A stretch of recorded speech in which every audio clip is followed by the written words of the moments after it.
Selamat pagi, Shalom Bapak Ibu yang dikasihi Tuhan. Ya, pagi ini kita akan belajar dari Ibrani 4 ayat 14 sampai 16 dengan judul Yesus sebagai Imam Besar.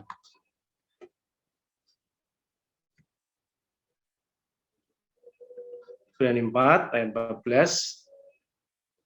Karena kita sekarang mempunyai imam besar agung yang telah melintasi semua langit, yaitu Yesus Anak Allah. Baiklah kita teguh berpegang pada pengakuan iman kita. Sebab imam besar yang kita punya bukanlah imam besar yang tidak dapat turut merasakan kelemahan-kelemahan kita. Sebaliknya sama dengan kita, ia telah dicobai hanya tidak berbuat dosa. Sebab itu marilah kita dengan penuh keberanian menghampiri tahta kasih karunia, supaya kita menerima rahmat dan menemukan kasih karunia untuk mendapat pertolongan kita pada waktunya. Bapak Ibu yang dikasihi Tuhan, kita semua sudah tahu pada Perjanjian Lama, seorang imam adalah seorang yang dipilih Allah yang dikhususkan sebagai perantara untuk melayani manusia datang kepada Allah. Dan dengan catatan kalau seseorang itu sekalipun dikhususkan tetapi dia tidak memiliki kuasa. Dan kalaupun dia sebagai perantara, dia penting sekali juga harus mendamaikan dirinya dengan Allah ketika membawa korban. Jadi ada keterbatasan dari seorang perantara imam pada waktu itu. Perjanjian baru sungguh luar biasa. Tadi di awal tadi disampaikan bahwa Yesus adalah imam besar kita. Nah, ayat 14 sampaikan, karena kita sekarang mempunyai imam besar agung. Satu pernyataan kata yang itu sungguh tegas dikatakan imam besar agung. Jadi ini sangat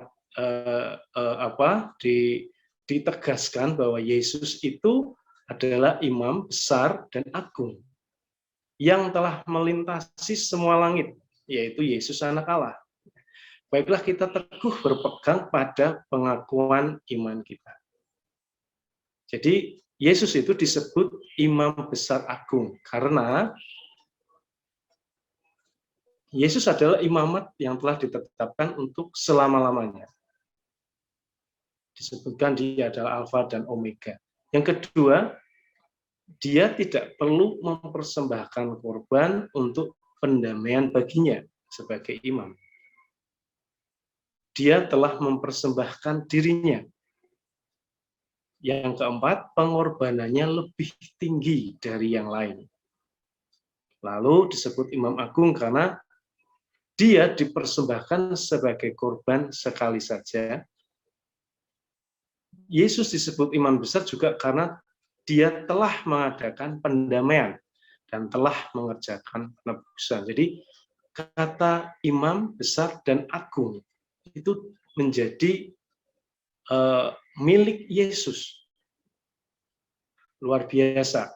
Jadi dia yang dikhususkan Allah, yang dipersembahkan sekali untuk selamanya. Persembahan adalah dirinya sendiri.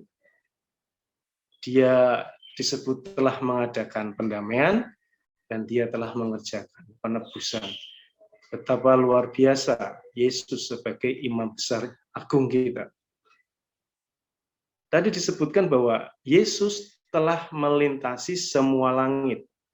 Pada waktu cari tahu di Sabda disebutkan semua langit berarti adalah Allah sendiri. Jadi disebutkan semua langit ini untuk menyebutkan nama yang kudus. Jadi semua langit di sini artinya surga. Artinya siapakah yang melintasi surga? Siapakah yang sudah berjalan-jalan di surga selain yang empunya surga? Yesus adalah Allah sendiri. Karena dia adalah Allah itu sendiri, jadi dia adalah segala kuasa yang tidak terbatas. Baiklah kita teguh, artinya bahwa teguh itu disebutkan tetap, tidak berubah. Jadi pengakuan iman kita seharusnya memperhatikan bahwa Yesus adalah imam besar, Yesus adalah Allah sendiri, Yesus adalah kuasa yang tidak terbatas. Nah, ini disebutkan yang pertama adalah Yesus sebagai imam besar kita. Ayat yang ke-15 disebutkan sebab imam besar yang kita punya bukanlah imam besar yang tidak dapat merasakan kelemahan-kelemahan kita. Sebaliknya sama dengan kita, ia telah dicobai hanya tidak berbuat dosa. Artinya, kalau kita cari tahu dari firman ini disebutkan bahwa Yesus mengerti dan merasakan kelemahan kita. Yesus pernah merasa lapar. Yesus mengerti rasanya dicobai. Tapi yang menjadi catatan yang luar biasa, disebutkan dengan sangat tegas, dia tidak berbuat dosa. Ayat yang ke-16, sebab itu marilah dengan penuh keberanian menghampiri tahta kasih karunia supaya kita menerima rahmat dan menemukan kasih karunia untuk mendapat pertolongan kita pada waktunya. Jadi Bapak Ibu yang dikasihi Tuhan, Sang Imam Besar kita, Yesus Kristus Tuhan, inginkan bagi kita semua, pada waktu kita berdoa, diperlukan keberanian yang penuh untuk menghampiri tahta kasih karunia Dia. Kenapa? Karena kita paham dan tahu siapa imam besar kita, imam besar agung kita. Kita harus datang dengan iman yang teguh, yang terus, yang tetap, yang tidak berubah. Jadi saat kita berdoa, kita paham bahwa kita memiliki imam besar agung. Kita memiliki Tuhan yang mengasihi kita. Kita memiliki Tuhan yang penuh kuasa. Kita memiliki Tuhan yang punya surga, yang sudah berjalan-jalan di surga. Artinya apa? Bahwa ketika kita memahami iman, bahwa kita mengerti pengetahuan, pengertian firman ini, Yesus inginkan kita ketika kita datang kepada Dia, datang dengan penuh keberanian. Datang dengan penuh keberanian. Karena kan seringkali kalau seseorang yang jatuh dalam dosa, biasanya dia akan mengalami ketakutan untuk berani datang kepada Tuhan. Orang yang memiliki kelemahan, orang yang memiliki jangka waktu kelemahan tubuh untuk datang kepada Tuhan itu rasanya, apakah dia masih memiliki kuasa? Tapi Yesus inginkan kita semua bahwa untuk kita berdoa diperlukan keberanian yang penuh untuk menghampiri tahta kasih karunia Tuhan itu. Jadi iman yang benar adalah dengan teguh, penuh keberanian datang, berbuat dosa, datang kepada Tuhan, bertobat, dan tidak berbuat dosa lagi. Memiliki pergumulan, ya terus saja datang. Dengan penuh keberanian, terus datang dengan tekun menghadap tahta kasih karunia. Yang kedua yang Yesus inginkan bagi kita ketika kita berdoa adalah kita harus beriman bahwa kita menerima rahmat dan menemukan kasih karunia. Karena kita sudah ditebus dengan darah Kristus bahkan ketika kita masih berdosa. Jadi untuk berdoa yang kedua adalah memiliki iman bahwa saya pasti menerima rahmat. Bahwa saya pasti menemukan kasih karunia. Sebab imam besar kita adalah korban yang sempurna. Dia mengorbankan dirinya, menyerahkan nyawanya untuk menebus segala dosa pelanggaran kita.